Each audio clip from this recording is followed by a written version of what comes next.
放弃中国姓氏，华人遍布世界，为什么只有泰国华人完全同化？泰国总理佩通坦全名佩通坦钦纳瓦，他的祖上是从我国广东移居到泰国的，原本姓邱，是后来改成了泰氏的姓名。在泰国还有很多这样像钦纳瓦家族原本是中国后裔，最后改成泰氏姓名的。但我们可以发现，在泰国之外的世界上很多别的国家，他们都还保留有中文姓名。为什么泰国华人被同化的这么彻底呢？一、华人数量最多的国家是谁？提到海外华人比较多的国家，相信很多人脑子里首先想到的大部分都是新加坡或者马来西亚，这两个国家的华人存在着都非常高，在该国所占比例也不低，但其实论到海外华人生存人数最多的国家还是泰国更多。目前为止，在泰国大约生活着900万华人，大约占到这个国家12%的人口比例。如果把拥有华人血统的人也算上，那就更多了，足足有2600万人，占比更是达到惊人的40%。估计很多人以为泰国华人是从清朝末年沿海地区下南洋到东南亚讨生活才开始到泰国生活的，事实上早从13世纪，我国和泰国就已经有了比较密切的交流。在泰国暹罗素可泰王朝时期，泰国作为我们的藩属国，一直向我国进贡，而我们也对泰国有礼物回赠。等到明朝洪武年间，来到我国的泰国使者中就已经有华人的身影，可见此前就有华人到泰国定居，否则不会身居高位成为使者再次出使我国。在13世纪到14世纪之间，华人在泰国南部建立了比较牢固的根基，也有不少的华裔商人来到这里通过海港经商。时间推进到16世纪，泰国已经形成了不小规模的华人聚集区，这些华人在当地发展商业，和来到这里的葡萄牙人以及日本人展开激烈的竞争。17世纪末，泰国的华人规模总体约1万人，此时是泰国的阿瑜陀耶王朝。然而不久之后，阿瑜陀耶王朝遭到隔壁缅甸的进攻，最后还是阿瑜陀耶王城的华人组织起武装力量反抗，赶走了侵略者。中泰混血的华人领袖郑信自此建立吞武里王朝，郑信也就是泰国记录中所说的达信王。只是不久之后，郑信却被属下杀死，王朝也被夺走。不过对于郑信的功绩，泰国人还是认可的，因此将他尊为太皇5大帝之一。而篡夺了郑信王位的就是如今泰国皇室一世拉玛一世。泰国民间还因此流传一个传说，郑信在死之前留下一个诅咒，现在的泰国王室将会食世而亡。或许是为了让自己名正言顺，也可能是为了蹭一蹭郑信的声望。现在的泰国王室一直都有中文姓氏证，所以泰国华人的历史是极其悠久的。当然随着时代科技的发展，19世纪广州潮汕开始了大规模往泰国迁移的浪潮，之后华人在泰国所占的数量才越来越多。2. 泰国华人在泰国的地位怎么样？只要查阅相关资料就会发现，在东南亚的很多国家中，华人的经商能力在当地都是首屈一指的，排名靠前的富豪中一定有华裔商人，泰国也不例外。虽然郑信建立的吞武里王朝很快就被夺走，但是在吞武里王朝期间，还是有很多华人被任命为重要职位，因此有部分华人掌握了一些军政商方面的特权，这就给华人在此地经商打下了良好的基础条件。而且郑信在位时期也对华人实施了许多优惠政策，如此一来就有更多的华人商人来到泰国，逐渐形成规模。当时泰国的很多原住民甚至把来经商的华人称作皇族华商。等到清朝末年19世纪时，来到泰国的中国商人就更多了。泰国的许多产业华人商人都有着极其重要的地位，比如金融、运输、纺织、农产品、商业等等。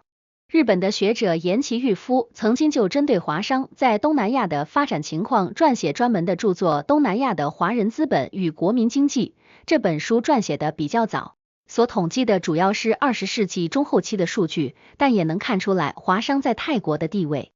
1996年，在泰国的上市企业当中，华人资本占据3/7。当时华人资本总量约为222.51亿美元，泰国皇室和政府加起来约为217.98亿美元，华人财富体量比泰国官方总量还要多。1986年的泰国商业界、运输、仓储、金融、建筑等行业生产总值的大约占到全国的40%，而这些企业里的70%被华商控制。基本上可以得出这样的结论，如果不是华商在泰国的经济中发挥重要作用，那么泰国就不会有后来的经济实力。直到现在，东盟国家中泰国的经济体量也占据第2位，但排第1的印尼人口约为泰国的4倍还要多。但虽然华商在泰国发挥了极其重要的经济作用，但他们整体地位在泰国却有过多次反反复复的变革。二战结束之后到20世纪50年代，泰国国内整体对华人的态度并不算友好，采取了许多限制性政策，比如如果父亲是外国侨民，就没有选举权，也不能购买土地，不能考军官学校，也没有服兵役的义务，在民间开办的学校也不能担任校长、校主或者总理。到1955年，这些政策才出现明显松动。不过对于华人在泰国的选举权还是出现多次变动，一直等到1975年以后，此时我国和泰国之间的外交关系正式建立。在当年9月份，泰国正式宣布，只要华人入籍就可以享受公民权，包括选举权和被选举权。1983年，泰国议会又修订了选举法，从此之后，除了选举权和被选举权之外，其他的政治权利，华人也和泰国本土居民完全一致。所以从这里也能看出来，泰国华人的地位和中泰之间的关系有着不可分割的密切关联。而在泰华人政治地位提高之后，在泰国政坛上的存在感也日益增强。泰国的华人总理不只有钦纳瓦家族，他们的许多领导人都有华人血统。那问题来了，既然华人在泰国发展的还算不错，为什么没能一直保持独立性，反而有那么多的华人改名换姓，被泰国社会同化呢？3. 为什么泰国华人被同化的如此彻底？其实在某种意义上来说，这也是迫不得已。早期泰国对华人的总体态度确实是比较包容的。拉玛五世朱拉隆功就曾经说过，愿意和华人一同分享暹罗的繁荣进步。对于在泰国的华人富裕阶层，朱拉隆功也愿意采取怀柔政策，给他们赐予封号，